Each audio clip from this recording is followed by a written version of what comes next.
Hi, I'm Lucy Charles and you're watching IronmanHacks. I'm about to test Precision Fuel's carb and electrolyte mix. This one.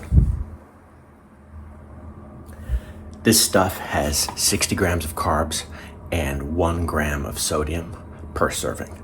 Now, note that with Precision Fuel and Hydration, 1 serving is always 2 scoops or 2 doses. It's the same with the Precision Hydration. pH 1500 is actually only 750. That's counting it as 2 servings. So it's a bit misleading, so you gotta be careful, because what you could do is you could think it's 1 serving and take half of what you need. Anyway, so I'm going out for a 4-hour ride and I'm doing a brick run afterwards. So I don't wanna go light on the sodium or the carbs. So I've taken 15 scoops of this stuff, 7.5 servings. That's actually half a bag. 1 bag is only 30 scoops. It's a pretty thick mix.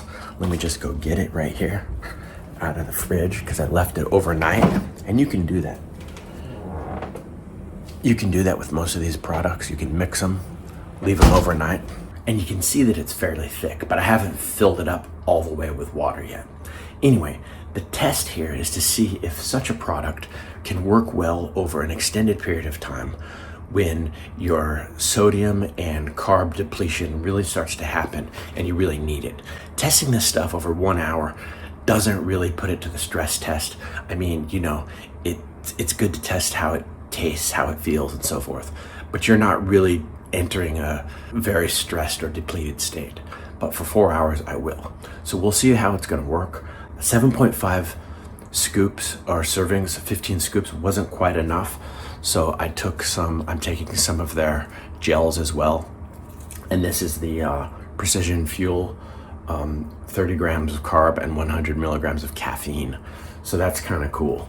But anyway, that's not really the main event here. The main event is to see how well this thing fares at an increased concentration on the hot bike. Let's get to it. So I'm 3.5 hours into my ride. Just got a flat tire.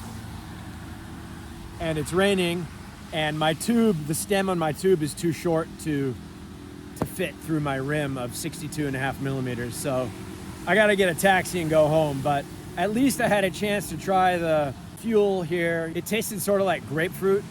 I'd say grapefruit juice, a little bit bitter. It was actually quite satisfying. Pretty good stuff. It kept I didn't bonk. I was doing fairly high power the whole way. And yeah, I'll be using it in a race, I think. It's pretty thick, but it mixed well. And yeah, it was good. Just need to chase it with water.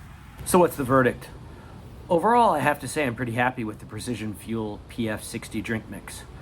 The 7.5 servings I took, which is a whopping 15 scoops, got me through those 3.5 hours just fine on the bike, and then a 30-minute brick.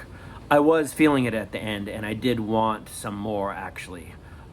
But yeah, I'm used to high carbs, and anyway, I was actually hankering for something like a different flavor, like anything else. I'd say that's probably the longest I'd want to go drinking this stuff, but I bet I'd say the same thing about any other product after having consumed it for that many hours. You do need some variety. Flavor fatigue does set in. Anyway, if you're interested, there's a link to buy it in the description, as well as a link to a full review I've done of over a dozen other drink mixes.